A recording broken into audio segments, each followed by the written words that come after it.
Hello everybody! Today's video is about a small one-story house that I lived in for 2 days during my journey in Turkey.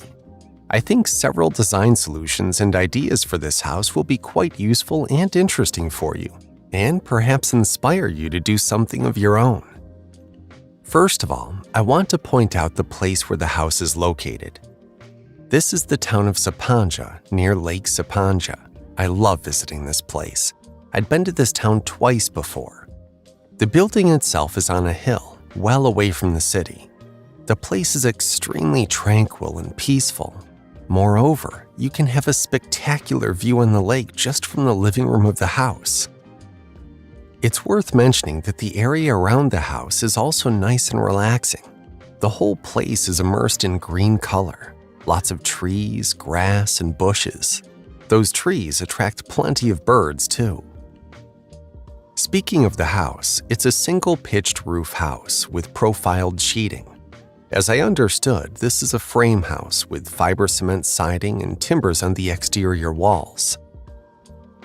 The upper part of these walls, which separate the cladding and roofing, is painted in white.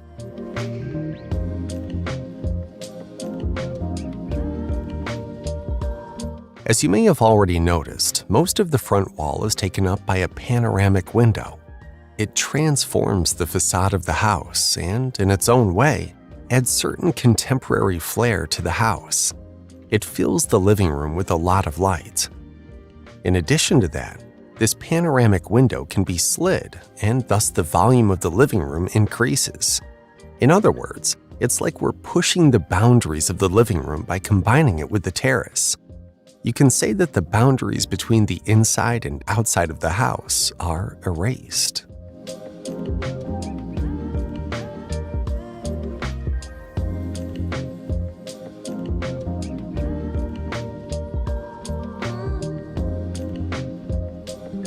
Regarding the layout of the house, in a relatively small area, which is only 430 square feet, there is a kitchen living room, 2 bedrooms, and a toilet with a shower. Yes, everything is compact. The bedrooms are small, but nevertheless, the house is planned in such a way that when you are inside, you don't feel cramped.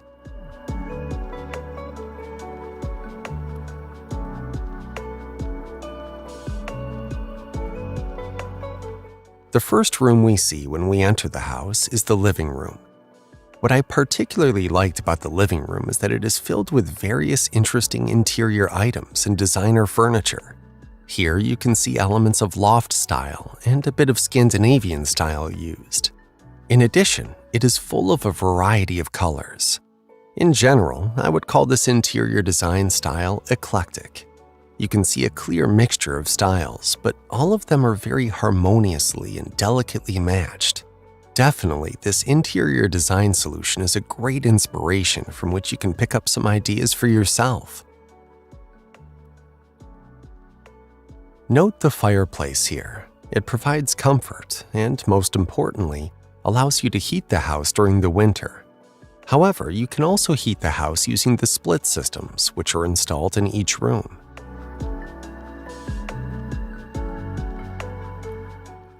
One of the most interesting parts of the living room is this old turntable. It can also be used as the speakers for listening to music. You can connect to it via Bluetooth on your phone.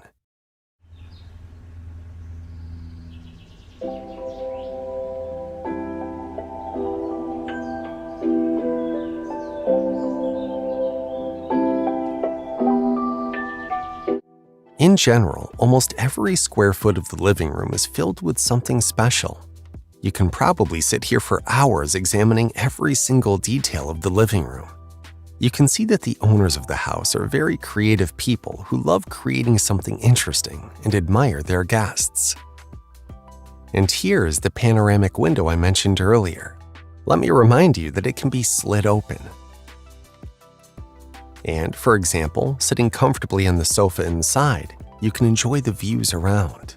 We have a TV here too, but as for me, it's much more interesting to look at the nature around, during the day at least. If we talk about zoning the living room, it is combined with the kitchen. The kitchen takes up the space along one of the walls. It is equipped with an oven, a stove, an extractor hood, a mini fridge, and a sink. There are also different cabinets and shelves for storing food, dishes, and other things. For one person or a small family, this kitchen is more than enough. There is a small table next to the kitchen. It can serve both as a dining area and a place to work on your laptop, for example.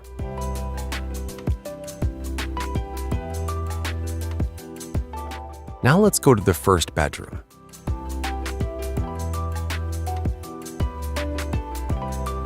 It is about 86 square feet. There is some room for a queen-size bed and a small storage system.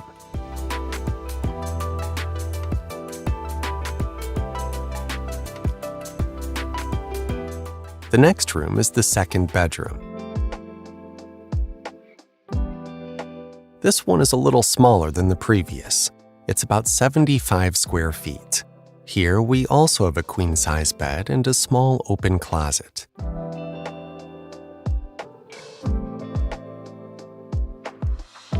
The last room in the house we are looking at is the bathroom with a shower.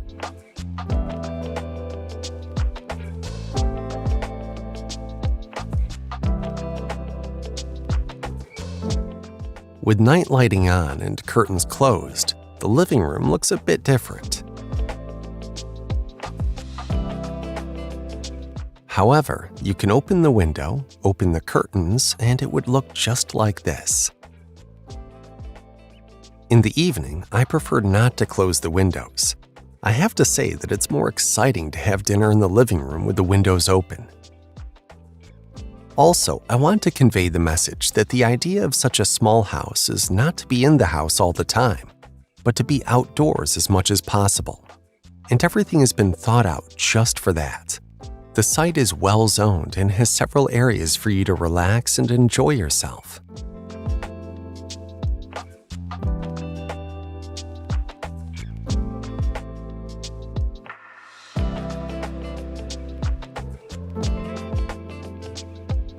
For example, here on this site in the evening, you can light a fire and enjoy it on your own, as well as with friends or family.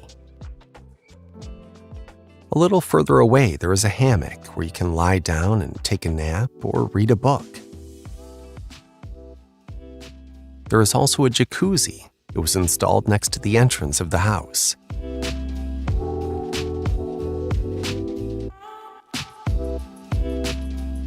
For me, the coolest thing is the pool. Waking up in the morning and taking a refreshing dip in the pool after breakfast was really something I enjoyed. Dear friends, write in the comments what you think of this video. I'm trying out different formats, and I want it to be interesting and exciting for you. And in my videos, I want to capture the atmosphere of the places and the houses and let you immerse yourselves in, let you feel what I felt shooting them. I hope I have succeeded. Thank you for watching, and see you soon.